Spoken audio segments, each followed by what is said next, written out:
ಮೈಸೂರು ವಿಶ್ವವಿದ್ಯಾಲಯ, JSS Mahavidyapeetha, JSS ಕಲಾ ವಾಣಿಜ್ಯ ಮತ್ತು ವಿಜ್ಞಾನ ಕಾಲೇಜು, ಊಟಿ ರಸ್ತೆ, ಮೈಸೂರು ಇವರ ಸಂಯುಕ್ತ ಆಶ್ರಯದಲ್ಲಿ ರಾಷ್ಟ್ರೀಯ ಸೇವಾ ಯೋಜನೆ 2024-25ನೇ ಸಾಲಿನ ವಾರ್ಷಿಕ ವಿಶೇಷ ಶಿಬಿರವನ್ನು ನಡೆಸಲಾಯಿತು. ಮಂಟಿಯಾಡಿ, ಎಚ್.ಡಿ. ಕೋಟೆ ತಾಲೂಕು ಶ್ರೀ ಕೆಣ್ಣಗಣೇಶ್ವರ ಸ್ವಾಮಿ ಗದ್ದಿಗೆಯಲ್ಲಿ 1 ವಾರಗಳ ಕಾಲ ವಿವಿಧ ಕಾರ್ಯಕ್ರಮವನ್ನು ನಡೆಸಲಾಯಿತು. ಇನ್ನು ವಿದ್ಯಾರ್ಥಿಗಳು ದೈನಂದಿನ ಕಾರ್ಯಕ್ರಮದ ಮೂಲಕ ವಿವಿಧ ಕಾರ್ಯಕ್ರಮವನ್ನು ನಡೆಸಿದರು. ಶುಭೋದಯ, ಧ್ವಜಾರೋಹಣ, ಪ್ರಾರ್ಥನೆ, ಯೋಗ, ವ್ಯಾಯಾಮ, ಉಪಹಾರ, ಶ್ರಮದಾನ, ವೈಯಕ್ತಿಕ ಸಮಯ, ಊಟ, ವಿಶ್ರಾಂತಿ, ಸ್ಪರ್ಧೆಗಳು, ಸಾಮೂಹಿಕ ಚರ್ಚೆ, ಉಪನ್ಯಾಸ ಕಾರ್ಯಕ್ರಮ, ಸಾಮೂಹಿಕ ಸ್ಪರ್ಧೆಗಳು, ಸಾಂಸ್ಕೃತಿಕ ಕಾರ್ಯಕ್ರಮಗಳು, ಸಹಭೋಜನ, ಅವಲೋಕನ, ದಿನಚರಿ ಬರೆಯುವುದು ಸೇರಿದಂತೆ ವಿವಿಧ ಕಾರ್ಯಕ್ರಮವನ್ನು ನಡೆಸಿದರು. ಇನ್ನು ಎಚ್.ಡಿ. ಕೋಟೆ ತಾಲೂಕಿನ ಮಂಟಿಯಾಡಿ ಮತ್ತು ಹುಣಸೂರು ತಾಲೂಕಿನ ಅಶ್ವಾಳು ಸರ್ಕಾರಿ ಹಿರಿಯ ಪ್ರಾಥಮಿಕ ಶಾಲೆಗೆ ಬಣ್ಣ ಹಚ್ಚುವುದರ ಮೂಲಕ ಹೊಸ ರೂಪ ನೀಡಿದರು. ಇನ್ನು ಶಾಲಾ ಆವರಣ, ಬಸ್ ನಿಲ್ದಾಣ ಸ್ವಚ್ಛತೆ ಮತ್ತು ಪ್ಲಾಸ್ಟಿಕ್ ಮುಕ್ತ ಅಭಿಯಾನ, ದೇವಸ್ಥಾನದ ಆವರಣ ಹಾಗೂ ಸುತ್ತಮುತ್ತಲಿನ ಪ್ರದೇಶಗಳನ್ನು ಸ್ವಚ್ಛಗೊಳಿಸುವುದು, ಗ್ರಾಮಸ್ಥರಲ್ಲಿ ಮಹಿಳಾ ಶಿಕ್ಷಣದ ಬಗ್ಗೆ ಅರಿವು ಮೂಡಿಸುವುದು, ಸಸಿಗಳನ್ನು ನೆಡುವುದು ಮತ್ತು ಅವರ ಪೋಷಣೆ, ವೈಜ್ಞಾನಿಕ ಮನೋಭಾವನೆ ಬೆಳೆಸುವುದು, ಗ್ರಾಮದ ಆರ್ಥಿಕ ಹಾಗೂ ಸಾಮಾಜಿಕ ಸಮೀಕ್ಷೆ, ಜಾಥಾಗಳು, ಕಾನೂನು ಅರಿವು, ನೆರವು, ಉಪನ್ಯಾಸಗಳು, ಸಂವಾದಗಳು, ಆಡಿ ಮಕ್ಕಳಿಗಾಗಿ ವ್ಯಕ್ತಿತ್ವ ವಿಕಸನ ತರಬೇತಿ ಸೇರಿದಂತೆ ವಿವಿಧ ಕಾರ್ಯಕ್ರಮಗಳು ನಡೆಸಿ ಹಳ್ಳಿಯ ಜನರಿಗೆ ಅರಿವು ಮೂಡಿಸಿದರು. ಇನ್ನು ಈ ಕಾರ್ಯಕ್ರಮವನ್ನು ಸೃಜನಶೀಲ ನಿರ್ದೇಶಕರಾದ ಮಜಟ್ಯಾಕಿಸ್ ತೇಜಸ್ವಿ ಅವರು ಉದ್ಘಾಟನೆ ಮಾಡಿದರು. ಈ ಕಾರ್ಯಕ್ರಮದ ಅಧ್ಯಕ್ಷತೆಯನ್ನು ಶಾಂಬಾ ಶಿವಯ್ಯ, ಮುಖ್ಯ ಕಾರ್ಯನಿರ್ವಹಣಾಧಿಕಾರಿಗಳು, ಜೆಎಸ್ಎಸ್ ಕಲಾ ವಾಣಿಜ್ಯ ಮತ್ತು ವಿಜ್ಞಾನ ಕಾಲೇಜು, ಊಟಿ ರಸ್ತೆ, ಮೈಸೂರು. ಇನ್ನು ಮುಖ್ಯ ಅತಿಥಿಗಳಾಗಿ ಡಾಕ್ಟರ್ ಎಂ.ಬಿ. ಸುರೇಶ್, ಕಾರ್ಯಕ್ರಮ ಸಂಯೋಜಕ ಅಧಿಕಾರಿಗಳು, ರಾಷ್ಟ್ರೀಯ ಸೇವಾ ಯೋಜನೆ, ಮೈಸೂರು ವಿಶ್ವವಿದ್ಯಾಲಯ, ಮೈಸೂರು. ಇನ್ನು ಸತೀಶ್ ಜಾವರೇಗೌಡ ಅವರು ಅಧ್ಯಕ್ಷರು, ಜಿಲ್ಲಾ ಯುವ ಬರಹಗಾರರು ಬಳಗ, ಮಂಡ್ಯ. ಇನ್ನು ಬಿ.ಎಸ್. ಮಹಾದೇವಪ್ಪ, ಕೋರ್ಟ್ ರಿಸರ್ವ್, ಶ್ರೀ ಕೆಣ್ಣಗಣೇಶ್ವರ ಮತ್ತು ಶ್ರೀ ಮಲೆಮಹದೇಶ್ವರ ಸೇವಾ ಟ್ರಸ್ಟ್. ಇನ್ನು ಎನ್. ಕುಂಟೇಗೌಡ ಅವರು ಅಧ್ಯಕ್ಷರು, ಏಕಲ್ ವಿದ್ಯಾಲಯ, ಸಂತ್ ಕೆ.ಎಸ್. ಗದ್ದಿಗೆ. ಎನ್. ಸ್ವಾಮಿ, ಚಲನಚಿತ್ರ ಕಲಾವಿದರು, ಬೆಂಗಳೂರು. ದಾಸಪ್ಪ, ಸದಸ್ಯರು, ಗ್ರಾಮ ಪಂಚಾಯಿತಿ ಪಡುಕೋಟೆ ಕವಲು. ಅಂಕಪ್ಪ, ಗ್ರಾಮ ಪಂಚಾಯಿತಿ ಅಭಿವೃದ್ಧಿ ಅಧಿಕಾರಿಗಳು, ಪಡುಕೋಟೆ ಕವಲು. ಎಚ್.ಎಂ. ಮಂಜುನಾಥ್, ಮುಖ್ಯ ಉಪಾಧ್ಯಾಯರು, ಸರ್ಕಾರಿ ಹಿರಿಯ ಪ್ರಾಥಮಿಕ ಶಾಲೆ, ಮಂಟಿಯಾಡಿ. ಬಿ.ಕೆ. ರವಿಕುಮಾರ್ ಅವರು ಉಪನ್ಯಾಸಕರು, ಸರ್ಕಾರಿ ಪ್ರಾಥಮಿಕ ಶಾಲೆ, ಕುಟ್ಟವಾಡಿ. ಬಿ. ಸೈಯದ್ ನಾಸೀರ್, ಅಧ್ಯಕ್ಷರು, ಎಸ್.ಡಿ.ಎಂ.ಸಿ. ಮಂಟಿಯಾಡಿ. ಸ್ವಾಮಿ, ಉಪಾಧ್ಯಕ್ಷರು, ಎಸ್.ಡಿ.ಎಂ.ಸಿ. ಮಂಟಿಯಾಡಿ. ಸುನಿಲ್, ಚಿತ್ರ ಕಲಾವಿದರು, ಬೆಂಗಳೂರು. ಇರು ಕಾರ್ಯಕ್ರಮವನ್ನು ನಡೆಸಿಕೊಟ್ಟರು. ಇನ್ನು ವೀರಗಾಸೆ ಪ್ರದರ್ಶನ ಹಾಗೂ ವಿವಿಧ ಸಾಂಸ್ಕೃತಿಕ ಕಾರ್ಯಕ್ರಮವನ್ನು ನಡೆಸಲಾಯಿತು. ಇನ್ನು 1 ವಾರಗಳ ಕಾಲ ನಡೆದ ಕಾರ್ಯಕ್ರಮದಲ್ಲಿ ವಿವಿಧ ಅತಿಥಿಗಳು ಆಗಮಿಸಿ ವಿದ್ಯಾರ್ಥಿಗಳಿಗೆ ಶುಭ ಹಾರೈಸಿದರು. ಇನ್ನು ವಿದ್ಯಾರ್ಥಿಗಳ ಕೆಲಸ ಹಾಗೂ ಅವರ ಸ್ವಚ್ಛತೆ ಅರಿವು ಕಾರ್ಯಕ್ರಮಗಳನ್ನು ನೋಡಿ ಇನ್ನು ಶಿಬಿರ ಅಧಿಕಾರಿಗಳು ಎನ್. ಸಂತೋಷ್, ಸಹಾಯಕ ಪ್ರಾಧ್ಯಾಪಕರು, ಕನ್ನಡ ವಿಭಾಗ. ಶಿಬಿರದ ನಿರ್ದೇಶಕರಾಗಿ ಡಾಕ್ಟರ್ ಎಂ. ಪ್ರಭು, ಪ್ರಾಂಶುಪಾಲರು. ಸಹ ಶಿಬಿರಾಧಿಕಾರಿಯಾಗಿ ಬಿ.ಎಲ್. ಕಿರಣ್, ಸಹಾಯಕ ಪ್ರಾಧ್ಯಾಪಕರು, ಸಸ್ಯಶಾಸ್ತ್ರ ವಿಭಾಗ. ಶಿಬಿರದ ವೈದ್ಯ ಅಧಿಕಾರಿಗಳು ಡಾಕ್ಟರ್ ಬಯಲುಶಾರ ಜಿಮ್ ಅವರು ವಹಿಸಿಕೊಂಡಿದ್ದರು. ಇನ್ನು ಕಾರ್ಯಕ್ರಮದಲ್ಲಿ ಅಮ್ಮ ರಾಮಚಂದ್ರನ್ ಜಿ ಅವರು ವಿವಿಧ ಜನಪದ ಹಾಡುಗಳನ್ನು ಹಾಡುವ ಮೂಲಕ ಎಲ್ಲರ ಗಮನ ಸೆಳೆದರು. ಇನ್ನು ಅಮ್ಮ ರಾಮಚಂದ್ರನ್ ಜಿ ಅವರ ಜನಪದ ಹಾಡುಗಳಿಗೆ ಎಲ್ಲರೂ ಮನಸೋತರು.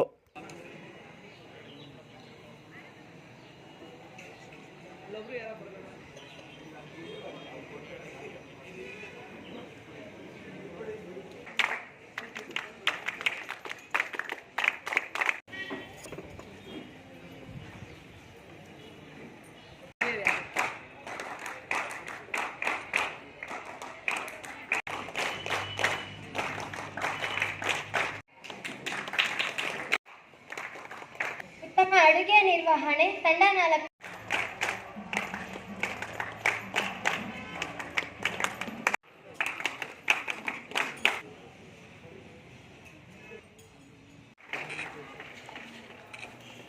ಮೈಸೂರು ವಿಶ್ವವಿದ್ಯಾನಿಲಯ, ಜೆಎಸ್ಎಸ್ ಮಹಾವಿದ್ಯಾಪೀಠ, ಜೆಎಸ್ಎಸ್ ಕಲಾ ವಾಣಿಜ್ಯ ಮತ್ತು ವಿಜ್ಞಾನ ಕಾಲೇಜು, ಊಟಿ ರಸ್ತೆ, ಮೈಸೂರು ಇವರ ಸಂಯುಕ್ತಾಶ್ರಯದಲ್ಲಿ ಜರುಗುತ್ತಿರುವ ರಾಷ್ಟ್ರೀಯ ಸೇವಾ ಯೋಜನೆಯ 2024-25ನೇ ಸಾಲಿನ ವಾರ್ಷಿಕ ವಿಶೇಷ ಶಿಬಿರದ ಸಮಾರಂಭದಲ್ಲಿ ನಾವಿಂದು ಉಪಸ್ಥಿತರಿದ್ದೇವೆ.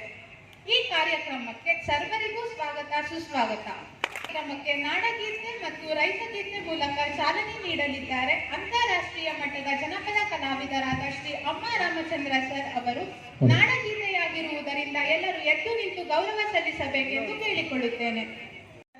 ಭಕ್ತಿಪೂರ್ವಕವಾಗಿ ಮನದಲ್ಲಿ ಸ್ಮರಿಸುತ್ತಾ ಮೈಸೂರು ವಿಶ್ವವಿದ್ಯಾನಿಲಯ JSS ಕಲಾ ವಾಣಿಜ್ಯ ಮತ್ತು ವಿಜ್ಞಾನ ಕಾಲೇಜು ಊಟಿ ರಸ್ತೆ ಮೈಸೂರು ಇವರ ಸಂಯುಕ್ತಾಶ್ರಯದಲ್ಲಿ ಜರುಗುತ್ತಿರುವ ರಾಷ್ಟ್ರೀಯ ಸೇವಾ ಯೋಜನೆ 2024-25ನೇ ಸಾಲಿನ ವಿಶೇಷ ಶಿಬಿರದ ಸಮಾರೋಪ ಸಮಾರಂಭದಲ್ಲಿ ನಾವಿಂದು ಉಪಸ್ಥಿತರಿದ್ದೇವೆ. ಈ ಸಮಾರೋಪ ಸಮಾರಂಭದ ಅಧ್ಯಕ್ಷತೆಯನ್ನು ವಹಿಸಿರುವ ನಮ್ಮ ಕಾಲೇಜಿನ ಪ್ರಾಂಶುಪಾಲರಾದ ಡಾಕ್ಟರ್ ಎಂ ಪ್ರಭು ಸರ್ ಅವರಿಗೆ ಎಲ್ಲರ ಪರವಾಗಿ ಸ್ವಾಗತವನ್ನು ಕೋರುತ್ತೇನೆ. ಸಮಾರೋಪ ಭಾಷಣವನ್ನು ನೆರವೇರಿಸಿದ ಸರ್ ಅಂತಾರಾಷ್ಟ್ರೀಯ ಜನಪದ ಗಾಯಕರು ಹಾಗೂ ರಾಷ್ಟ್ರ ಪ್ರಶಸ್ತಿ ಚಿನ್ನದ ಪದಕ ವಿಜೇತರು ಹಾಗೂ ಸ್ವಾಮಿ ವಿವೇಕಾನಂದ ಮತ್ತು ಯುವ ಪ್ರಶಸ್ತಿ ಪುರಸ್ಕೃತರು. ಇವರಿಗೆ ಎಲ್ಲರ ಪರವಾಗಿ ಸ್ವಾಗತವಾಗಿ ಆಗಮಿಸಿರುವ ಶ್ರೀ ಸೋಮಶೇಖರ್ ಸರ್, ನಿವೃತ್ತ ಮಹಾನಿರ್ದೇಶಕರು, ರೂಟ್ ಸೆಟ್ ಸಂಸ್ಥೆ ಬೆಂಗಳೂರು, ಇವರಿಗೆ ಎಲ್ಲರ ಪರವಾಗಿ ಸ್ವಾಗತವನ್ನು ಈ ಕಾರ್ಯಕ್ರಮಕ್ಕೆ ಮುಖ್ಯ ಅತಿಥಿಗಳಾಗಿ ಆಗಮಿಸಿರುವ ಡಾಕ್ಟರ್ ಅವರಿಗೆ ಎಲ್ಲರ ಪರವಾಗಿ ಸ್ವಾಗತಕ್ಕೆ ಮುಖ್ಯ ಅತಿಥಿಗಳ ಶ್ರೀ ಕುಂಟೇಗೌಡ ಸರ್, ಗ್ರಾಮದ ಮುಖಂಡರು, ಇವರಿಗೂ ಸಹ ಎಲ್ಲರ ಪರವಾಗಿ ಸ್ವಾಗತವನ್ನು ಕೋರುತ್ತೇನೆ. ಈ ಕಾರ್ಯಕ್ರಮಕ್ಕೆ ಮುಖ್ಯಸ್ಥರು ಸಸ್ಯಧಾಮ ಮೈಸೂರು, ಇವರಿಗೂ ಸಹ ಎಲ್ಲರ ಪರವಾಗಿ ಸ್ವಾಗತವನ್ನು ಕೋರುತ್ತೇನೆ. ಈ ಕಾರ್ಯಕ್ರಮಕ್ಕೆ ಚಂದ್ರು ಸರ್, ಮಂಡ್ಯ, ಸಂಸ್ಥಾಪಕರು, ಅದಮ್ಯ ರಂಗಶಾಲೆ ಮೈಸೂರು, ಇವರಿಗೂ ಸಹ. ಈ ಕಾರ್ಯಕ್ರಮಕ್ಕೆ ಮರಿಸ್ವಾಮಿ ಸರ್, ಯುವ ಗಾಯಕರು ಮೈಸೂರು, ಇವರಿಗೂ ಸಹ ಈ ಆಗಮಿಸಿರುವ ಶಿವಕುಮಾರ್ ಸರ್, ವಿಶ್ರಾಂತ ಶಿಕ್ಷಣಾಧಿಕಾರಿ ಮೈಸೂರು, ಇವರಿಗೆ ಎಲ್ಲರ ಪರವಾಗಿ ಸ್ವಾಗತವನ್ನು ಕೋರುತ್ತೇನೆ. Shri professor HB Devanna sir, ಗೌರವ ಪ್ರಾಧ್ಯಾಪಕರು, ಕನ್ನಡ ವಿಭಾಗ, JSS ಕಾಲೇಜು ಊಟಿ ರಸ್ತೆ ಮೈಸೂರು, ಇವರಿಗೂ ಸಹ ಎಲ್ಲರ ಈ ಕಾರ್ಯಕ್ರಮಕ್ಕೆ ಮುಖ್ಯ ವಿಜಯನಾರಾಯಣ ಗೌಡ ಸರ್, ಗ್ರಾಮದ ಮುಖಂಡರು, ಅಸ್ವಾಳು, ಇವರಿಗೂ ಸಹ ಎಲ್ಲರ ಪರವಾಗಿ ಸ್ವಾಗತವನ್ನು ಕೋರುತ್ತೇನೆ. ಮಾಧ್ಯಮದವರಿಗೆ KS ಗದ್ದಿಗೆಯ ಆಡಳಿತ ಮಂಡಳಿ, ಆಗಮಿಕರು, ಗ್ರಾಮಸ್ಥರು ಹಾಗೂ ಶಿಬಿರ ಪರವಾಗಿ ಸ್ವಾಗತವನ್ನು ಕೋರುತ್ತೇನೆ. ಧನ್ಯವಾದ. ವಾರ್ಷಿಕ ವಿಶೇಷ ಶಿಬಿರದ ಉದ್ಘಾಟನಾ ಸಮಾರಂಭವನ್ನು ದತ್ತು ಗ್ರಾಮವಾದ ಮಂಟಿಹಾಡಿಯಲ್ಲಿ ನಡೆಸಲಾಯಿತು. ಶ್ರೀ ಎನ್ ತೇಜಸ್ವಿ ಸರ್, ಸೃಜನಶೀಲ ನಿರ್ದೇಶಕರು, ಮಜಾ ಟಾಕೀಸ್ ಬೆಂಗಳೂರು, ಇವರು ಉದ್ಘಾಟಿಸಿದರು. ಕಾರ್ಯಕ್ರಮದ ಅಧ್ಯಕ್ಷತೆಯನ್ನು ಕಾಲೇಜಿನ ಮುಖ್ಯ ಕಾರ್ಯನಿರ್ವಾಹಕರಾದ ಪ್ರೊಫೆಸರ್ BV ಸಾಂಬಶಿವಯ್ಯ ಸರ್ ಅವರು ವಹಿಸಿದ್ದರು. ಮುಖ್ಯ ಅತಿಥಿಗಳಾಗಿ ಮಂಡ್ಯ ಜಿಲ್ಲಾ ಯುವ ಬರಹಗಾರರ ಬಳಗದ ಅಧ್ಯಕ್ಷರಾದ ಶ್ರೀ ಸತೀಶ್ ಜವರೇಗೌಡ ಸರ್ ಅವರು, ಶ್ರೀ ಎನ್ ಕುಂಟೇಗೌಡ ಸರ್, ಅಧ್ಯಕ್ಷರು, ಏಕಲ್ ವಿದ್ಯಾಪೀಠ KS ಗದ್ದಿಗೆ, ಹಾಗೂ ಮುಖ್ಯೋಪಾಧ್ಯಾಯರಾದ HN ಮಂಜುನಾಥ್ ಸರ್ ಅವರು ಆಗಮಿಸಿದ್ದರು. ಈ ಕಾರ್ಯಕ್ರಮದಲ್ಲಿ ಮಂಡಿಹಾಡಿ ಶಾಲೆಗೆ ಕಲಿಕಾ ಸಾಮಗ್ರಿಗಳು, Nalikali charts, smart TV, mic set, ಬ್ಯಾಗ್ಗಳು, ಲ್ಯಾಪ್ಟಾಪ್ ಹಾಗೂ ಹಾಡಿಯ ಹೆಣ್ಣು ಮಗಳಿಗೆ ಸೈಕಲ್ ಮತ್ತು ಗ್ರಂಥಾಲಯಕ್ಕೆ 500ಕ್ಕೂ ಹೆಚ್ಚು ಪುಸ್ತಕಗಳನ್ನು ನೀಡಲಾಯಿತು. 25/3/2025 ಮಂಟಿಹಾಡಿಗೆ ತೆರಳಿ ಅಲ್ಲಿನ ಜನರಿಗೆ ಉಚಿತ ಆರೋಗ್ಯ ಮತ್ತು ದಂತ ತಪಾಸಣೆಯನ್ನು ನಡೆಸಲಾಯಿತು. ಜಾಗೃತಿ ಜಾಥಾ ಹಾಗೂ ಬೀದಿ ನಾಟಕ ಮೂಲಕ ಹಾಡಿಯ ಜನರಿಗೆ ಅರಿವು ಮೂಡಿಸಲಾಯಿತು. ನಂತರ ಕೀಲನಹಾಡಿ ಹಾಗೂ ಪಡುಕೋಟೆ ಹಾಡಿಗೆ ತೆರಳಿ ಸ್ಯಾನಿಟರಿ ನ್ಯಾಪ್ಕಿನ್ ಮತ್ತು ಸಿರಿಧಾನ್ಯಗಳ ಪೌಡರ್ಗಳನ್ನು ವಿತರಿಸಲಾಯಿತು. ಮಂಟಿಹಾಡಿ ಆವರಣದಲ್ಲಿ 30ಕ್ಕೂ ಹೆಚ್ಚು ಗಿಡಗಳನ್ನು ನೆಡಲಾಯಿತು. ಅಷ್ಟು ದಿನ ಇರಬೇಕಲ್ಲ ಅಂತ ಯೋಚನೆ ಮಾಡ್ತಾ ಬಂದು 2 ದಿನ ಸ್ವಲ್ಪ ಕಷ್ಟ ಆಯಿತು. ಹೆಂಗಪ್ಪ ಇರೋದು, ಇನ್ನ ಇಷ್ಟು ದಿವಸ ಇದೆ, ಅಷ್ಟೊಂದು ಮಾಡೋದಿದೆ ಕೆಲಸ ಅಂತ. ಬಟ್ ಹೋಗ್ತಾ 3ನೇ ದಿವಸದಿಂದ ಇನ್ನು 4 ದಿವಸ ಕಳೆದಿದ್ದೇ ಗೊತ್ತಾಗಿಲ್ಲ. ನಾವು ಈ NSS ಕ್ಯಾಂಪಲ್ಲಿ ಎಷ್ಟೋ ಜನ ಬೆಳಗ್ಗೆ 5:15ಗೆ ಎದ್ದೇಳ್ದವರು ಅಲಾರಂ ಇಟ್ಕೊಂಡು ಎದ್ದಿದ್ದಾರೆ. ಎಷ್ಟೋ ಜನ ಕಲ್ತಿರೋ ತುಂಬ ಜನ ಇದ್ದಾರೆ. ಎಷ್ಟೋ ಜನ ಸ್ಟೇಜ್ ಫಿಯರ್ ಇದ್ದರು, ಸ್ಟೇಜ್ ಫಿಯರ್ ಹೋಗೋಂಥ ಥರ ಮಾಡಿದೆ. ಎಷ್ಟೋ ಜನ ಕೆಲಸನ ಮನೇಲಿ ಮಾಡದೇ ಇರೋರು ಇಲ್ಲಿ ಅವರ ಕಾಂಪಿಟೇಷನ್ಗೋಸ್ಕರನಾರು ಇಲ್ಲಿ ಕಲ್ತಿದ್ದಾರೆ. ಮತ್ತೆ ನಾವಿಲ್ಲಿ ಮುಖ್ಯವಾಗಿ NSS ಕ್ಯಾಂಪಲ್ಲಿ ಕಲ್ತಿದ್ದು ಏನಂತಂದ್ರೆ, ನಾವು ಬೆಳೆದಿಲ್ಲದೆ ನಮ್ಮ ಸುತ್ತಮುತ್ತಲಿನ ಪರಿಸರ ಆಗಿರ್ಬೋದು ಅಥವಾ ಗೊತ್ತಿಲ್ಲದೆ ಇರೋಂಥ ಜನಗಳಿಗೆ ಯಾವ್ದಾದ್ರು ಒಂದು ಜಾಗೃತಿ ಅರಿವು ಮೂಡಿಸೋದು. ಈ ಥರ ಪ್ರತಿಯೊಂದು ಕೆಲಸನೂ ನಮ್ಮ NS ಕ್ಯಾಂಪಿಂದ ಈ ವರ್ಷದಲ್ಲಿ ನಡೆದಿದೆ. ನಾನು ಕಲ್ತಿದ್ದು ಏನಂತಂದರೆ ಹೊಸ ವ್ಯಕ್ತಿಗಳ ಜೊತೆ ಪರಿಚಯ ಆಗೋದು, ಬೆರೆಯೋದು. ಇಷ್ಟು ದಿವಸದಲ್ಲಿ ತುಂಬ ಒಳ್ಳೆ ಫ್ರೆಂಡ್ಸ್ ಸಿಕ್ಕಿದ್ದಾರೆ ನನಗೆ. ತುಂಬ ಚೆನ್ನಾಗಿ ಎಂಜಾಯ್ ಮಾಡಿದ್ದೀನಿ. Thank you. ಹ್ಯಾಟ್ರಿಕ್ ಅಂತ ಹೇಳಿ ಕಳೆದ 3 ವರ್ಷಗಳಿಂದ ಸತತವಾಗಿ ನಾನು ಕಾರ್ಯಕ್ರಮದಲ್ಲಿ ಭಾಗವಹಿಸಲಿಕ್ಕೆ ಅಥವಾ ತಿಳಿಸ್ಕೊಳ್ಳಿಕ್ಕೆ ಅವಕಾಶ ಕೊಟ್ಟೋದಕ್ಕೆ ಧನ್ಯವಾದಗಳು. ನಗರ ಐ ಬ್ಲಾಕ್ನಲ್ಲಿ ನಮ್ಮ ಗಣೇಶ ದೇವಸ್ಥಾನದಲ್ಲಿ ಬಂದು ಶಿಬಿರ ಮಾಡಿ ಅಲ್ಲಿ ದೇವಸ್ಥಾನದ ಆವರಣ ಎಲ್ಲ ಸ್ವಚ್ಛ ಮಾಡಿದಷ್ಟೇ ಅಲ್ಲದೆ ಅಲ್ಲಿ ಗಿಡಗಳು ನೆಟ್ಟು ಈಗೆಲ್ಲ ಹೂ ಬಿಡ್ತಿದ್ದಾವೆ. ಪ್ರತಿ ನೆನಪು ಬರುತ್ತೆ ನನಗೆ ಅಲ್ಲಿ ದೇವಸ್ಥಾನಕ್ಕೆ ಹೋದಾಗ. ಕಳೆದ ವರ್ಷ ಮತ್ತೆ ಇಲ್ಲೇ ಹಳ್ಳಿಯಲ್ಲಿ ಕೆಲಸ ಮಾಡಿ ಕ್ಯಾಂಪ್ ಮಾಡಿದಾಗಲೂ ಬಂದಿದ್ದೆ. ಈಗಲೂ ಅವಕಾಶ ಸಿಕ್ಕಿದೆ. ಭಾಳಷ್ಟು ಜನ ಹಿರಿಯರು ತಜ್ಞರು ನಿಮಗೆ ಹಿತವಚನ ಹೇಳಿ ಆಶೀರ್ವಾದ ಮಾಡಲಿಕ್ಕೆ ಬಂದಿದ್ದಾರೆ. ನಾನು ಹೆಚ್ಚು ಸಮಯ ತಗೊಳ್ಳೋದಿಲ್ಲ. ಸುಮಾರು 4,000-5,000 ಜನ ವಿದ್ಯಾರ್ಥಿಗಳಿರ್ಬೋದು JSS ಕಾಲೇಜಲ್ಲಿ, ನೀವು ಓದ್ತಿರೋ ಕಾಲೇಜಲ್ಲಿ. ಅದರಲ್ಲಿ ನೀವು 50 ಜನ ಬಹಳ ವಿಶೇಷ. ನಿಮ್ಮ ಬಗ್ಗೆ ನೀವು ಹೆಮ್ಮೆ ಪಡಬೇಕು. ನಮಗೂ ಹೆಮ್ಮೆ ಇದೆ, ಇಡೀ ಸಮಾಜಕ್ಕೆ ಹೆಮ್ಮೆ. ನೀವು ಸೇವೆ ಕೆಲಸ ಮಾಡಿರ್ಬೋದಿಲ್ಲ, ಆದರೆ ಅದು ಸಮಾಜಕ್ಕೆ ಮಹತ್ತರವಾದ ಕೊಡುಗೆ. ಬರೀ ಒಂದು ಸಣ್ಣ ಕೆಲಸ ಅಲ್ಲ, ಅದು ಮಹತ್ತರವಾದ ಕೊಡುಗೆ. ಆ ಒಂದು ನಿಮ್ಮ ಪ್ರಯತ್ನದಿಂದ ಸಮಾಜದಲ್ಲೇ ಉತ್ತಮವಾದ ಬದಲಾವಣೆಗಳಾಗಬಹುದು. ನಿಮ್ಮಲ್ಲೇ ಸಾಕಷ್ಟು ಬದಲಾವಣೆಗಳು ಶುರುವಾಗಿದೆ. ನಮ್ಮ ಸ್ನೇಹಿತರು ಅನುಭವ ಹಂಚ್ಕೊಂಡವ್ರು ಹೇಳ್ತಿದ್ರು, ಭಾಳಷ್ಟು ಜನ ಬೆಳಗ್ಗೆ 5:30 ಎದ್ದು ಅಭ್ಯಾಸ ಇರಲಿಲ್ಲ, ಇಲ್ಲ 5:30 ಎದ್ದು ತಣ್ಣೀರು ಸ್ನಾನ ಮಾಡಿ ರೆಡಿಯಾಗಿರ್ತಿದ್ರು ಅಂತ ಹೇಳಿ. ಮತ್ತು ಈ ಕಾರ್ಯಕ್ರಮನ ಆಯೋಜಿಸಿದ್ದವರು ತುಂಬ ಚೆನ್ನಾಗಿ ಇದರಲ್ಲಿ ಎಲ್ಲ ವಿಷಯಗಳನ್ನ ಸೇರಿಸ್ಕೊಂಡಿದ್ದಾರೆ.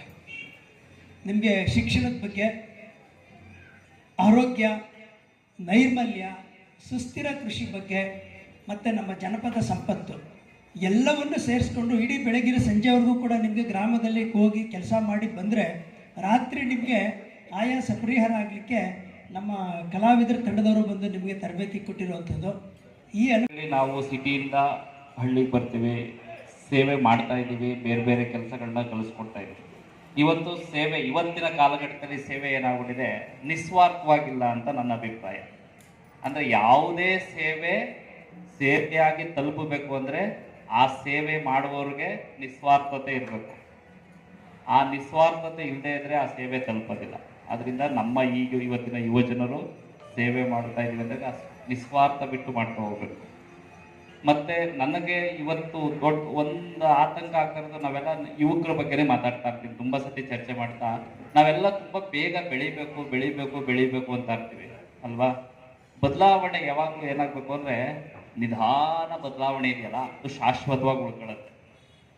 ನಿಮ್ಮಲ್ಲಿ ತುಂಬ ಜನ, ನಾನು ಇವತ್ತಿನ ಯುವತಿಯರಲ್ಲಿ ಏನು ಮಾಡ್ತೀನಿ ಅಂದರೆ, ಯಾರಾದ್ರೂ ಬರ್ತಾರೆ, ಅವರು ನೋಡ್ತೀರಿ, ಅವ್ರನ್ನ ವೇದಿಕೆ ಮೇಲೆ ನೋಡ್ತೀರಿ, ನಾಳೆ ಹಂಗೆ ಆಗಬೇಕು, ನಾನು ಅದೇ ಮಟ್ಟಕ್ಕೆ ನಿಂತ್ಕೊಂಡು ನನಗೆ ಅಷ್ಟಿದೆ ಅಂದರೆ, ನೀವು ಆ ಸಾಧಕರ ಥರ ಆಗಬೇಕು. ನಿಜ, ಸಾಧಕರು ಆಗಬೇಕು, ಅದು ಆ ಪ್ರಯತ್ನ ಪಡಲ್ಲ. ಆದರೆ ಅವರು ಆ ಸಾಧಕರು ಆಗಬೇಕು ಅಂದರೆ, ಇಲ್ಲಿ ಸರ್ರು ಕೂತ್ಕೊಂಡು ಅಧ್ಯಕ್ಷತೆ ವಹಿಸಿ ಈ ಮಟ್ಟಕ್ಕೆ ಬರಬೇಕು ಅಂದರೆ ಅವರ ಪರಿಶ್ರಮ ಎಷ್ಟಿದೆ, ಅದಕ್ಕೆ ಅವ್ರು ಎಷ್ಟು ಕಷ್ಟಪಡ್ತಿದ್ರು, ಅದಕ್ಕೆ ಯಾಕೆ ಅವ್ರು ಆ ಸಿದ್ಧತೆ, ಆ ಜಾಗಕ್ಕೆ ಬರಬೇಕು ಅಂದರೆ ಎಷ್ಟು ಸಿದ್ಧತೆ ಮಾಡ್ಕೊಳ್ತಿದ್ರು ಅನ್ನೋದನ್ನ ನೀವು ಯೋಚನೆ ಮಾಡಬೇಕು. ಅಂದರೆ ನಾನು ಹೋಗಿರಬಹುದು ಅಂತ ಹೇಳಿ ಅನೇಕ ಜನ ಸಂಯೋಜಕರನ್ನು ನಾನು ನೋಡಿದ್ದೀನಿ. ಆದರೆ ನಮ್ಮ ಸಂತೋಷ್ ಕುಮಾರ್ ಅಂತಹ ಒಬ್ಬ ಸಂಯೋಜಕನನ್ನು ನಾನು ನೋಡಿದ್ದಿಲ್ಲ.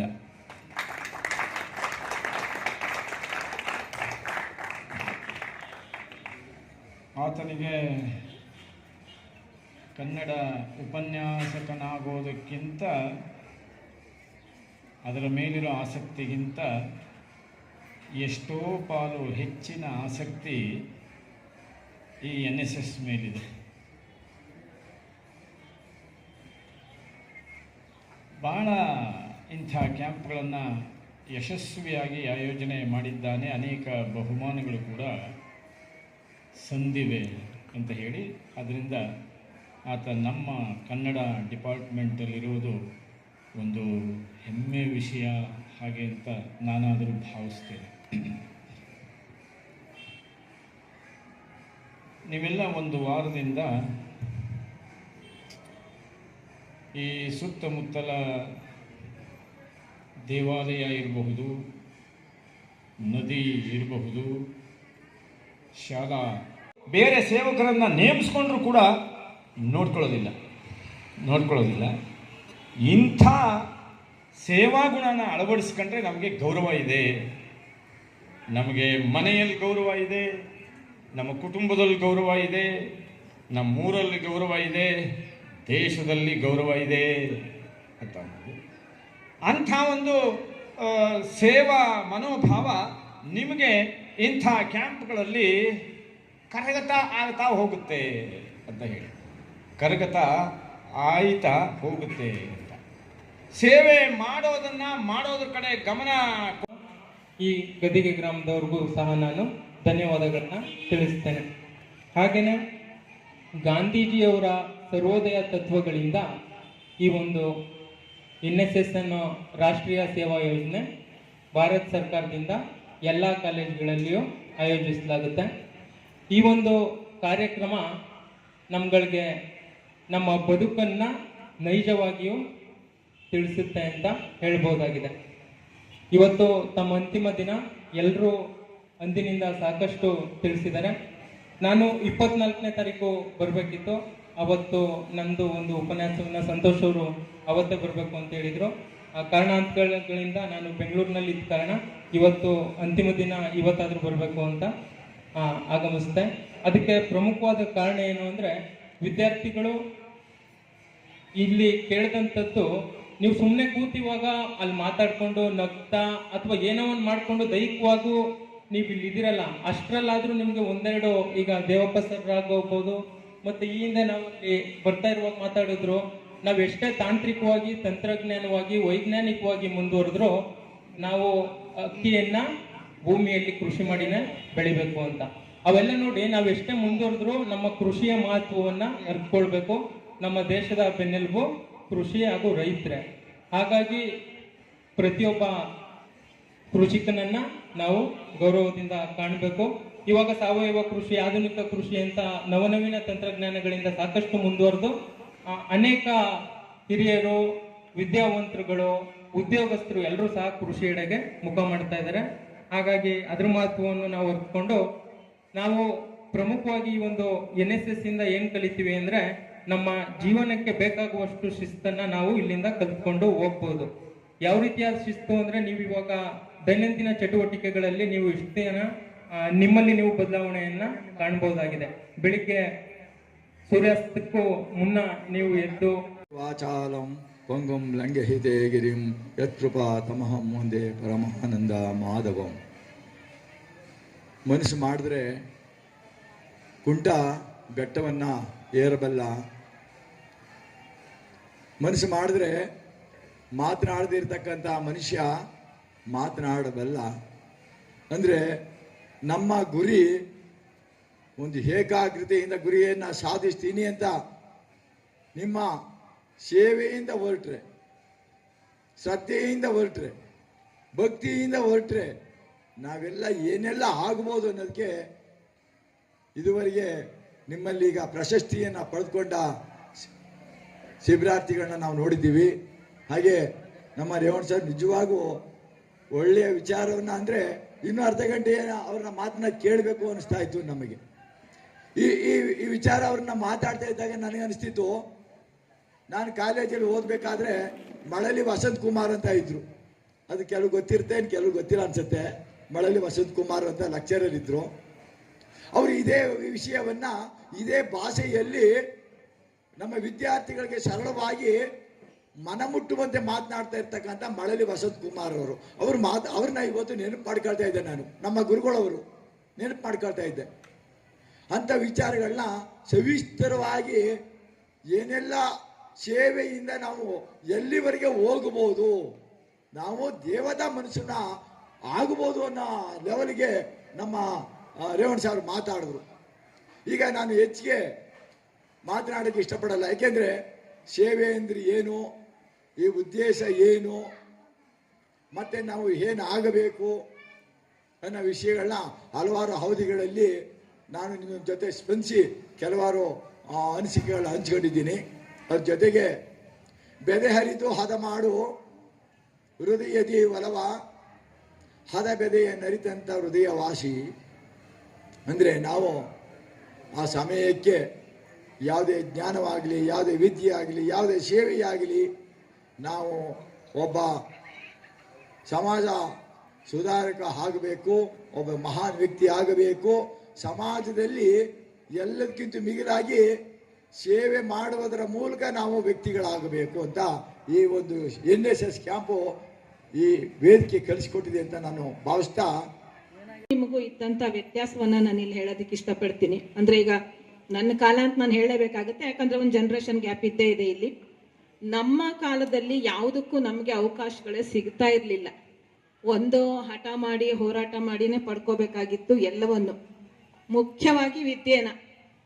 ನಿಜ ಹೇಳ್ಬೇಕಂದ್ರೆ ನನಗೆ ವಿದ್ಯಾಭ್ಯಾಸ ಸಿಕ್ಕಿದ್ದು ಬಹಳ ಕಡಿಮೆ. ಏನಕ್ಕಂದ್ರೆ ಹೆಣ್ಮಗಳು ಅನ್ನೋ ಕಾರಣಕ್ಕೆ. ನನ್ನ ಅಣ್ಣಂದ್ರುಗಳು ಹೆಚ್ಚಿನ ಓದನ್ನ ಓದಿದ್ರು, ಆದರೆ ನಾನು ಹೆಣ್ಮಗಳು ಅನ್ನೋ ಕಾರಣಕ್ಕೆ ನನಗೆ ವಿದ್ಯಾಭ್ಯಾಸನೇ ಸಿಗಲಿಲ್ಲ. ನಾನು ಓದಿದ್ದು ಬರೀ 7ನೇ ಕ್ಲಾಸ್ ಮುಗಿತಿದ್ದಾಗೆ ಮದುವೆ ಆಗ್ತಿದ್ದಾಗೆ ಮಕ್ಕಳು. ಸೊ ನಾನು ಓದಿನ ಮೇಲಿದ್ದ ಅದಮ್ಯ ಪ್ರೀತಿಯಿಂದ ನಾನು 2 ಮಕ್ಕಳು ಹುಟ್ಟಿದ ಮೇಲೆ ಆ 2 ಮಕ್ಕಳನ್ನ ನನ್ನ ತವ್ರ ಮನೆಯಲ್ಲಿ ಬಿಟ್ಟು ನಾನು SSLCಯನ್ನ ನೇರವಾಗಿ ಕಟ್ಟಿ ಮನೆಯಲ್ಲಿ ಓದಿ ಪಾಸ್ ಮಾಡಿದೋಳು. ಇದನ್ನ ನಾನು ಹೆಮ್ಮೆಯಿಂದನೇ ಹೇಳ್ಕೊಳ್ತೀನಿ. ಯಾಕಂದ್ರೆ ಎಲ್ಲೋ ಒಂದು ಮುಗೀತು, ಮದುವೆ ಆದ್ಮೇಲೆ ಜೀವನನೇ ಮುಗೀತು ಅಂತ ಅಂದ್ಕೊಳ್ಳೋದು, ಅಥವಾ ಒಂದು ಡಿಗ್ರಿ ತಗೊಂಡ್ವಿ ಅಂದರೆ ಅದಕ್ಕೆ ಪ್ರೇರಣೆ ನನಗೆ NSS ಅಂತ ತುಂಬ ಖುಷಿಯಾಗಿರ್ತೀನಿ. ಯಾಕೆಂದರೆ ನಾನು NSS ಅಲ್ಲಿ ಬೆಳೆದದ್ದು ಬಿಸಿಲಲ್ಲೇ, ನಾವು ಹುಟ್ಟಿದದು ಬಿಸಿಲಲ್ಲೇ. ಯಾಕೆಂದರೆ ನಮಗೆ ಸ್ವಂತ ಮನೆ ಇರಲಿಲ್ಲ ಸರ್, 3 ಹೊತ್ತು ಊಟ ಇರಲಿಲ್ಲ, ಒಂದು ಜೊತೆ ಬಟ್ಟೆ ಇರಲಿಲ್ಲ. ಇವತ್ತು 27,000 ರೂಪಾಯಿದು ಡ್ರೆಸ್ ತಂದಿದ್ದಿಲ್ಲ ಹಾಕಬೇಕು ಅಂತೇಳಿ. ಈ ಬಿಸಿಲು ತಾಪಕ್ಕೆ ನಾನು ಹಾಕಲಿಲ್ಲ. ಇವತ್ತು ಮೆರವಣಿಗೆಗೆ ಹಾಕಬೇಕು ಅಂತ ಹೇಳಿದರು. ಮೊನ್ನೆ SOL ಕಾಲೇಜಲ್ಲಿ ಹಾಕೊಂಡ್ರದ್ರಿಂದ ನಮ್ಮ ವಿದ್ಯಾರ್ಥಿಗಳು ಅದೇ ಡ್ರೆಸ್ ಹಾಕೊಳ್ಳಿ ಸರ್ ಸೂಟು ಬೂಟಲ್ಲಿ ಅಂತ. ಈ ಬಿಸಿಲು ತಾಪ ನೋಡಿದಾಗ ಬೇಡ, ಇದೇ ಇರಲಿ, ಸರಳವಾಗಿರೋಣ ಅಂತಿದ್ದು. ಯಾಕೆಂದರೆ ನನಗೆ NSS ಏನೆಲ್ಲ ಕೊಟ್ಟಿದೆ ನನಗಂತ ಸರ್, ನಾನು ಒಂದು 4 ನಿಮಿಷದಲ್ಲಿ ಮುಗಿಸ್ತೀನಿ. ಕಿತ್ತು ತಿನ್ನುವ ಬಡತನ, SSLC 4 ಸಬ್ಜೆಕ್ಟ್ ಫೇಲ್ ಅದೇ, ನಾನು 1-2 ಅಲ್ಲ 4 ಸಬ್ಜೆಕ್ಟ್ ಫೇಲ್ ಆದವನು ಏನು ಮಾಡಬೇಕು ಅಂದರೆ ಬದುಕಬಾರ್ದು ಅಂತೇಳಿ ನಾನು ಹ್ಯಾಂಗಿಂಗ್ ಮಾಡ್ಕೊಳ್ಳೋಕೆ ತೀರ್ಮಾನ ಮಾಡಿದಂಥವನ್ನ ನಮ್ಮ ನಂದಿನಿ ಅಮ್ಮ ಅವ್ರು ಹೇಳಿದ್ರಲ್ಲ, 2 ಮಕ್ಕಳು ನನಗೆ ನೆನಪಿನ ಕಾಣಿಕೆಯಲ್ಲಿ ನಾನು ಇಟ್ಕೊಂಡಿದ್ದೀನಿ ಅಂತ. ಹಂಗೆ ನಮ್ಮ ಅಮ್ಮ, ನನ್ನ ಮಕ್ಕಳು ಚೆನ್ನಾಗಿ ಬದುಕಬೇಕು ಮಗನೇ, ನೀನು ಸತ್ತರೆ ನಮ್ಮ ಯಾರು ಸಾಕ್ತಾರೆ ದೊಡ್ಡವರಾದ್ಮೇಲೆ, ನಾವು ಮುದುಕರಾದ್ಮೇಲೆ ಯಾರು ನೋಡ್ಕೋತಾರೆ, ಊರು ಜನ ನೋಡ್ಕೊಂಡಾರ ಇಲ್ಲ, ನಾನು ನಿನಗೆ ಜನ್ಮ ಕೊಟ್ಟಿರೋದು, ನೀವು ನನ್ನ ನೋಡ್ಕೋಬೇಕು. ನಾನು ಹೋಗಿ ಕುಂತಿದ್ದು ನಿಜ, ಸತ್ತೋಗ್ಬೇಕು ಅಂತೇಳಿ. ಯಾಕೆಂದರೆ SSLC ಫೇಲು 4 ಸಬ್ಜೆಕ್ಟು ಮತ್ತೆ ಕಟ್ ಪಾಸ್ ಮಾಡುವಂದಾಗ ನನಗೆ ಯಾರು ಹೇಳಿದ್ರು ಅಂದರೆ ನಮ್ಮ ಸ್ವಂತ ಚಿಕ್ಕಪ್ಪ, ಹುಣಸೂರು ತಾಲೂಕು BEO ಈಗ ಕ್ಷೇತ್ರ ಶಿಕ್ಷಣ ಅಧಿಕಾರಿ ನಮ್ಮ ಅಪ್ಪಾಜಿ, ಅವ್ರು ಬಂದು ಮನೆಗೆ ಬಂದು ನೀ ಹಿಂಗೆಲ್ಲ ಮಾಡ್ಕೋಬಾರ್ದು, ನಾನಿದ್ದೀನಿ ಚೆನ್ನಾಗಿ ಓದೋ ಅಂತ ಪ್ರೇರಣೆ ನೀಡಿದ್ರು. ಅಲ್ಲಿಂದ ನೋಡಿ SSLC 240 ಮಾರ್ಕ್ಸ್ ಅಷ್ಟೇ, ಪಾಸ್ ಮಾಡ್ಕೊಂಡಾಗ 240 ಆಯಿತು. ಆದರೆ MAದಲ್ಲಿ 3 ಚಿನ್ನದ ಪದಕವನ್ನು ಪಡ್ಕೊಂಡೆ, ರ್ಯಾಂಕ್ ಬಂದೆ, ಗೋಲ್ಡ್ ಮೆಡಲ್. ಮೈಸೂರು ಯೂನಿವರ್ಸಿಟಿಲಿ ನಾನು ಚಿನ್ನದ ಪದಕವನ್ನು ಪಡ್ಕೊಂಡೆ. ಅದನ್ನು ಕೊಟ್ಟವರು ನಮ್ಮ ಮಹಾರಾಣಿ ಪ್ರಮೋದದೇವಿ ಮೇಡಮ್ ಅವರು. ಆವಾಗ VC ಸರ್, ರಂಗಪ್ಪ ಸರು, ನಮ್ಮ ಮೂರ್ತಿ ಸರ್ ತರ ಕುಂತಿದ್ದು ಹೇಳಿದ್ರು, ನೋಡಿ ಈ ಹುಡುಗ ಎಲ್ಲ ಕಡೆ ಫೇಲು ಅಂತ ಹೇಳ್ಕೊತಿನ್ನ, MAದಲ್ಲಿ ರ್ಯಾಂಕ್ ಬಂದು ಇವತ್ತು ನಾವು ಚಿನ್ನದ ಪದಕ ನೀವೇ ಕೊಡಿ ಅಂತ ಹೇಳಿದಾಗ ನನಗೆ ಅವತ್ತು ಅನ್ನಿಸ್ತು, ಗುಡಿಸ್ಲಿಂದ ಅರಮನೆಗೆ ಎನ್ನುವಂಥ ಮನಸ್ಸು ನನಗೆ ಬಂದು ಇವತ್ತು ಪ್ರಸ್ತುತ ಮೈಸೂರು ಯೂನಿವರ್ಸಿಟಿಲಿ 2 MA ಮಾಡಿ ಇವತ್ತು ಪ್ರಸ್ತುತ ಮೈಸೂರು ಯೂನಿವರ್ಸಿಟಿಲಿ PhD ಮಾಡ್ತಿದ್ದೀನಿ. ಮೈಸೂರು ಅರಮನೆಗಳ ಜಾನಪದ ವಿಷಯದಲ್ಲಿ PhD ಮಾಡ್ತಿದ್ದೀನಿ ವಿದ್ಯಾರ್ಥಿಗಳೇ. ಮುಂದಿನ ತಿಂಗಳು 20ನೇ ತಾರೀಕು ನನ್ನ ಮಹಾಪ್ರಬಂಧವನ್ನು ನಾನು ಸಬ್ಮಿಷನ್ ಮಾಡ್ತಿದ್ದೀನಿ ಮೈಸೂರು ಯೂನಿವರ್ಸಿಟಿಗೆ. ಇವತ್ತು ನಾನು ಕುಂತ್ಕೊಳ್ಳೋಕೆ ಹೋಗಲ್ಲ, ನಿಂತ್ಕೊಳ್ಳೋಕೆ ಹೋಗಲ್ಲ, ಯಾಕೆಂದ್ರೆ ನನ್ನ ಥೀಸಸ್ ರೆಡಿ ಮಾಡಬೇಕು ಅನ್ನೋದನ್ನೇ ಆ ಕಡೆ ಗಮನ ಇತ್ತು. ಮತ್ತು ನಾನು ಡಿಗ್ರಿ ಮಾಡಬೇಕಾದ್ರೆ ಇದುವರೆಗೂ ನಾನು ಎಷ್ಟು ಕ್ಯಾಂಪ್ ಮಾಡಿದ್ದೀನಿ ಅಂದರೆ ಸರ್, ಇದು ಸೇರಿಸಿ 3278 ಕ್ಯಾಂಪನ್ನು ಅಟೆಂಡ್ ಮಾಡಿದ್ದೀನಿ ನಾನು, 1-2 ಅಲ್ಲ. ಇದು ಈಗ ಇಲ್ಲಿ ಕುಂತಾಗಲೇ 2 ಕ್ಯಾಂಪು ಫಿಕ್ಸ್ ಆಯಿತು, ಬಂದು ಗೆಸ್ಟಾಗಿ ಹೋಗಿ ಕುವೆಂಪು ಯೂನಿವರ್ಸಿಟಿ. ಅಮ್ಮ ಅಂದ್ರೆ ಸಾಕು ನನಗೆ ತುಂಬ, ಎಲ್ಲ ದೂರ ತಳ್ಳಿಬಿಡ್ತಾರೆ, ಫೇಲ್ ಆದಾಗ ಎಲ್ಲ ದೂರ ಆಗ್ಬಿಟ್ರು ನಿಮ್ಮಂಥ ಗೆಳೆಯರು. ಆದರೆ ನಮ್ಮ ಅಪ್ಪ ಅಮ್ಮ ದೂರ ಮಾಡಲಿಲ್ಲ ನನ್ನ. ನಾವು ಸಾಕ್ತೀನಿ ಮಗನೇ, ನೀನು ಮುಂದೊಂದು ದಿನ ನಮ್ಮ ಸಾಕ್ತಿ ಅಂದರು. ಆದರೆ ಇವತ್ತು ಎಷ್ಟು ಚೆನ್ನಾಗಿ ನಾನು ಅಮ್ಮನ ನೋಡ್ಕೊತಿದ್ದೀನಿ ಗೊತ್ತಾ. ನನಗೆ ಕೊಟ್ಟಂಥ ಹೂ ಬಾಡ್ಬೋದು, ಆದರೆ ನಮ್ಮ ಅಮ್ಮನ ಬಾಡಿಸ್ತಾ ಇಲ್ಲ, ಅಷ್ಟು ಖುಷಿಯಾಗಿ ಇಟ್ಕೊತೀನಿ ವಿದ್ಯಾರ್ಥಿಗಳೇ. ಅದಕ್ಕಿಂತ ದೊಡ್ಡ ಜಗತ್ತಿನ ಯಾವುದೂ ಇಲ್ಲ. ನಮ್ಮ ಶಿವಕುಮಾರ್ ಸರ್ ಇದ್ದಾರೆ, ಕ್ಷೇತ್ರ ಶಿಕ್ಷಣಾಧಿಕಾರಿಗಳು, ನನಗೊಬ್ಬ ಅಣ್ಣನಾಗಿ ನೋಡ್ಕೊತಾರೆ. ಎಲ್ಲೋದ್ರೂ ನಾನು ಬರ್ತೀನಿ ಅಮ್ಮಾಜಿ ನಿಮ್ಮ ಜೊತೆಗೆ, ನನ್ನ ಕಲೆ ತುಂಬ ಇದೆ ನಿಮ್ಮಿಂದ ಅಂತೇಳಿ, ಒಂಥರ ಮನಸ್ಸು ಪರಿವರ್ತನೆ ಆಗ್ತದೆ ನಿಮ್ಮ ಜೊತೆಗಿದ್ರಿ ಅಂತೇಳಿ ದೊಡ್ಡ ವ್ಯಕ್ತಿತ್ವ ನಮ್ಮ ಮರಿಸ್ವಾಮಿಯವರು. ಇವರೆಲ್ಲರೂ ಯಾಕೆ ಹೇಳ್ತೀನಿ ಅಂದರೆ, ನಾನು ಡಿಗ್ರಿ ಓದ್ಬೇಕಾದ್ರೆ ಪೇಪರ್ ಹಾಕ್ತಿದ್ದೆ, ನಾನು ಪ್ರಜಾವಾಣಿ ಪತ್ರಿಕೆಯನ್ನು ಹಾಕ್ತಿದ್ದೆ. ಆದರೆ ಅವತ್ತು ಪೇಪರ್ ಹಾಕ್ತಿದ್ದೆ, ಆದರೆ ಇವತ್ತು ಅದೇ ಪತ್ರಿಕೆಗಳಲ್ಲಿ ನಾನು ಬರ್ತೀನಿ, ದಿನನಿತ್ಯ ಪತ್ರಿಕೆಯಲ್ಲಿ ಬರ್ತೀನಿ. ಎಷ್ಟು ಖುಷಿ ಆಗಲ್ಲ ವಿದ್ಯಾರ್ಥಿಗಳೇ.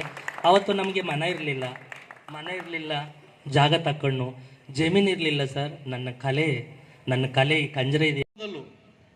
ಸುಮಾರು 3/4 ಕಿಲೋಮೀಟರ್ ಅಷ್ಟು ಒಂದು ಡ್ರೈನೇಜನ್ನು ನಮ್ಮ ಗ್ರಾಮದಲ್ಲಿ ಕಟ್ಟಿದ್ದೀವಿ.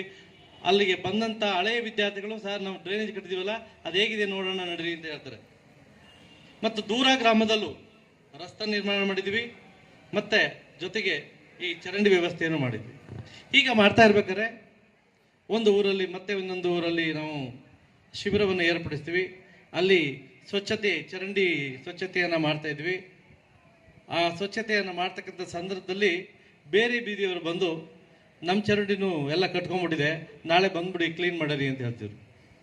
ಅಂದರೆ ಅವತ್ತು ನಮಗೆ ಮತ್ತು ಶಿಬಿರ ನಿಯೋಜಕರಿಗೆ ಅರ್ಥ ಆಗಿದ್ದು ಏನಂತ ಅಂದರೆ, ಬರೀ ನಾವು ಶ್ರಮದಾನಕ್ಕೆ ಒಂದಕ್ಕೆ ಸೀಮಿತವಾಗಬಾರ್ದು, ಶ್ರಮದಾನದ ಜೊತೆಗೆ ಗ್ರಾಮಸ್ಥರಿಗೆ ಆಗಲಿ ಸಮಾಜಕ್ಕೆ ಆಗಲಿ ಅರಿವನ್ನು ಮೂಡಿಸ್ಬೇಕು ಅಂತಕ್ಕಂಥದ್ದು ನಮ್ಮ ಒಂದು ನಿಲುವಾಯಿತು. ಸ್ವಚ್ಛತೆ, ನಿರ್ಮಾಣ ಮತ್ತು ಅರಿವು ಮೂಡಿಸೋ ಕಾರ್ಯಕ್ರಮಗಳಿಗೆ ಒಳಗಾದೀವಿ. ಇವತ್ತು ಆ ನಿಟ್ಟಿನಲ್ಲಿ ಕೆಲಸ ಮಾಡಬೇಕಾಗಿಲ್ಲ, ಆದರೆ ಬೇರೆ ರಂಗದಲ್ಲಿ ನಮ್ಮ ಕಾಲೇಜಿನಲ್ಲಿ ಈಗಾಗಲೇ ಹಲವಾರು ಸಾಮಗ್ರಿಗಳನ್ನು ಕಾಲೇಜಿಗೆ ಡೊನೇಟ್ ಮಾಡಿದ್ದಾರೆ. ಹಳೆ ಬಿಲ್ಡಿಂಗ್ಗೆ ಪೇಂಟ್ ಮಾಡಿ